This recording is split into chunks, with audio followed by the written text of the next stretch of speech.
The Buck Sexton Show. All right, team, we had a little drop-in, a guest that we were hoping would join us. We have Katherine Timpf from National Review. She is joining us now. She's a reporter for National Review. Katherine, thank you for calling in. Oh, yeah, thanks for having me. So what do you think about all this hubbub over the transracial agenda, as it's being called now? I was almost late to work today because I saw it, when I look at the news and I wake up in the morning and I saw this story and I was just like, what?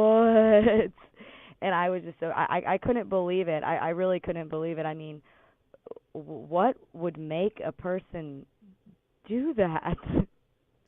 Well, they get, in some cases, right? I mean, the Mindy Kaling brother story, right, where he applied to med school and pretended that he was black. Right. I mean, in some cases, it's very clear why. Elizabeth Warren is probably the best case of all. It's very clear why somebody would do this. But what I think is interesting is that there is a sort of a muted reaction from the left on this because they realize, oh, you're going to tell us that gender changes, but race stays the same always. That's something that people kind of have always joked about, and it's been, salon headlines.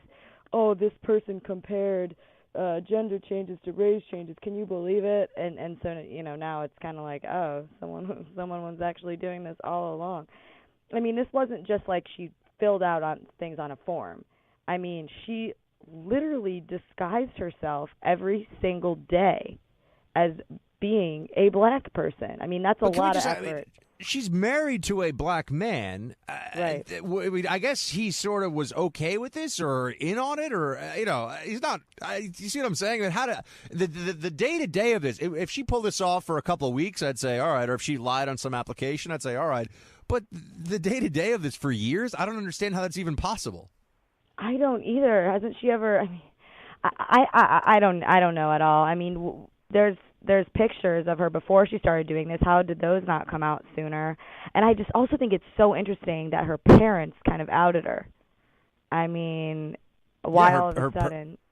Her parents didn't just say that, this is a strange situation. They said she is Czech, German. I mean, they gave her genealogy. They're like, she is not in any way African American. They made that very clear. So it's a bizarre. I mean, I don't know why you would do something like this. I mean, it is just very strange because, kind of where do you draw the line in terms of identity? Can you be anything you want to be and take on that identity or not?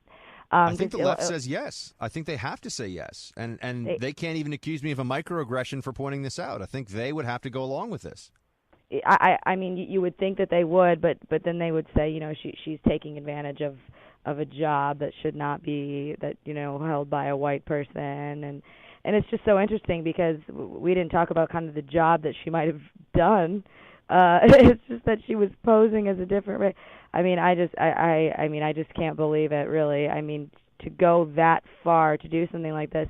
But at the same time, it kind of makes perfect sense. If you want to be whoever you want to be, then why can't you?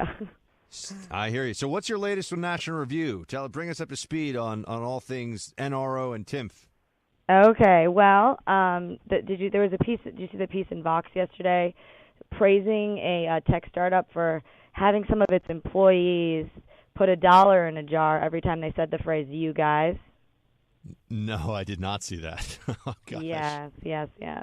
I said "man up" yesterday on air. I'm still waiting for the hate mail to pile in, by the way. Oh, yeah, very, very harmful, very harmful. I wrote like a bit of a satire piece about it, about how that's not going far enough because $1's not enough and it should be mandatory and this and that. And it's always funny because when I write these satire kinds of pieces, people a lot of times take them seriously. Like I wrote a satire about advice for Jerry Seinfeld on performing on college campuses, and then some kid in the Huffington Post wrote something very similar, except he was being totally serious. Oh, right. This is the kid. I talked about this yesterday. This is the kid who has advice for Seinfeld about how college kids, they're just more sensitive and more educated, and that's why they believe in the different isms, and they're always throwing them around, right? That was this kid from California somewhere. I forget what school. Yeah, this Jerry Seinfeld just doesn't understand comedy the way this kid does. Right, this kid's really laid it down. That's what I said. This was like me giving advice on skating and slap shots to Wayne Gretzky. Neither, two things that I cannot do. By the way, I guarantee you, I don't know that kid, guarantee you he's not funny. So I just want to put that out. They're generally not funny. He would, probably be heckling during the show, except not even like you suck, but kind of just like trying to turn it into a teachable moment. You've done some stand-up comedy, by the way, right? Isn't that something that's in your repertoire? Yes, of course. For years, I was touring and all that. I'm pretty busy now. Occasionally, I relapse and do some, but.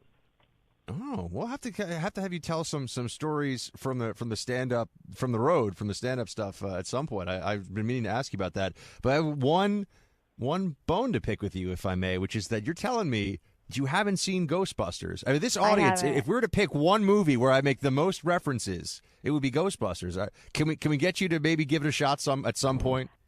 Maybe. I mean, just don't watch the new one. The new one is going to be terrible. Oh, I'm sure. The new one of anything is usually terrible, right? Mm-hmm. I don't know. I think I was just too busy watching Good Burger over and over again. I didn't watch any other movie for years. I don't even know what that is. That sounds like a chain movie, to me. And it's very, very good. All right. Maybe I have some homework over the weekend, too. Kat Timpf of National Review, thank you for calling in. Good to talk to you. All right. Good to talk to you, too.